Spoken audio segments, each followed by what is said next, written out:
ఉన్నాడు, ఆయనే నాకు దుర్గము అంటూ దేవుణ్ణి గొప్పగా చెప్తూ ఉన్నాడు దావీదు భక్తుడు. మొదటి నుంచి 3 వచనాలు.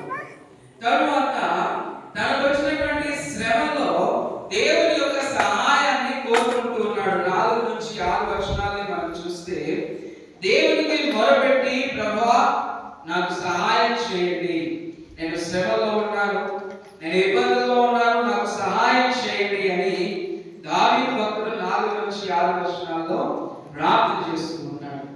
అదేవిధంగా 7వ వచనం నుండి 15వ వచనం వరకు మనం జాగ్రత్తగా ఆలోచన చేస్తే దేవుడు ఒకవేళ మన ప్రార్థన విని ఆయన కలుగ చేసుకుంటే ఎలా ఉంటుందో అక్కడ జ్ఞాపకం చేస్తూ ఉన్నాడు. చూడండి, దేవుడు గొప్ప బలము కలిగినటువంటి వాడు. 7వ వచనంలో అంటున్నాడు, అప్పుడు భూమి కంపించి అదరెను, పర్వతముల పునాదులు వణికెను, ఆయన కోపింపగా అవి కంపించెను. దేవుడి బిడ్డలారా జ్ఞాపకం చేసుకున్నట్లయితే 7వ వచనం నుండి 15వ వచనం వరకు దేవుడు కలుగ చేసుకుంటే భూమి సైతము వణికిపోవాల్సిందే జ్ఞాపకం చేస్తూ ఉన్నాడు.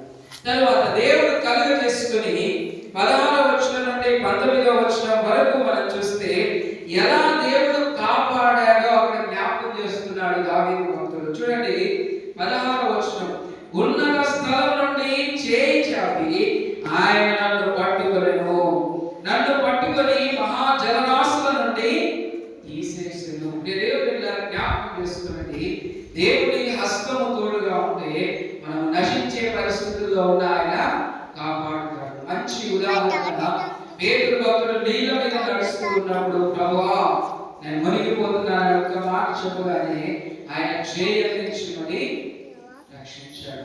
కాబట్టి మా దేవుడు రక్షిస్తాడు. దావీదు భక్తుడు దాన్ని తెలియపరుస్తూ ఉన్నాడు. అంత మాత్రమే కాదు, ఈ 20వ వచనం నుండి 24వ వచనం వరకు మనం జాగ్రత్తగా ఆలోచన చేస్తే ఇక్కడ జ్ఞాపకం చేస్తున్నాడు దావీదు యొక్క నీతిని, అదేవిధంగా దేవుని యొక్క నమ్మకత్వాన్ని జ్ఞాపకం చేస్తూ ఉన్నాడు. చూడండి, 23వ వచనం, దోష క్రియలు నేను చేయనొల్లకుంటిని, ఆయన దృష్టికి నేను యథార్థుడనైతిని అని దావీదు భక్తుడు తన గురించి జ్ఞాపకం చేస్తూ అంటూ ఉన్నాడు. 24వ వచనంలో దేవుని యొక్క నమ్మకత్వాన్ని తెలియజేస్తూ ఉన్నాడు. కావున యెహోవా నేను నిర్దోషిగా ఉండుట చూచి తన దృష్టికి కనబడిన నా చేతుల నిర్దోషత్వమును బట్టి నాకు ప్రతిఫలం ఇచ్చెను. దేవుడు చూస్తాడు, తగిన సమయంలో ప్రతిఫలం ఇస్తాడు.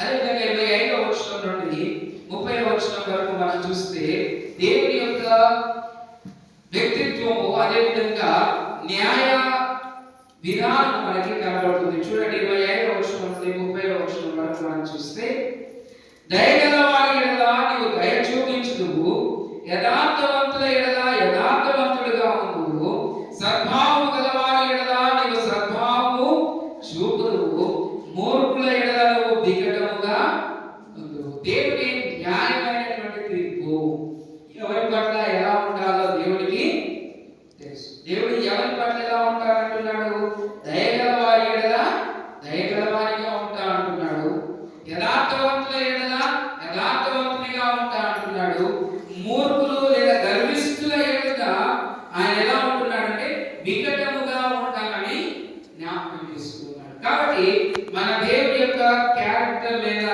నీతి అనేది సమానంగా ఉంటుంది. ఎవరి ఎడల ఎలా ఉండాలో అలాగే ఉంటుంది. తర్వాత 31వ వచనం నుండి 36వ వచనాన్ని మనం చూస్తే దేవుడు కాపాడే విధానము, అదేవిధంగా ఆయన సహాయం చేసే విధానం మనకు కనబడుతుంది. చూడండి, 31వ వచనం నుండి, యెహోవా తప్ప దేవుడేడి, మన దేవుడు తప్ప ఆశ్రయదుర్గమేది, నాకు బలము దయచేయువాడు ఆయనే, నన్ను యథార్థ మార్గమున నడిపించువాడు ఆయనే, దేవుడు తప్ప వేరే దారి లేదు, వేరే దిక్కు లేదు అనే మాటలు దావీదు భక్తుడు జ్ఞాపకం చేసుకున్నాడు. చూడండి, ఎక్కడ డాక్టర్ చివరికి ఒక మాట, ఒక మంచి భక్తుడు సౌలు దేవుడు చేయి విడిచిపెట్టిన తర్వాత దేవునికి సహాయం ఆయన వెళ్ళాడు సమీరు దగ్గరికి. సమయంలో మాట్లాడాడు. ఆయన చనిపోయి ప్రేతాత్మలో నుంచి బయటకు వచ్చి మాట్లాడాడు. ఏమన్నాడు తెలుసా? దేవుడు చేయని తర్వాత నేనేమో ఏం చేయలేరు, ఎవరు ఏమీ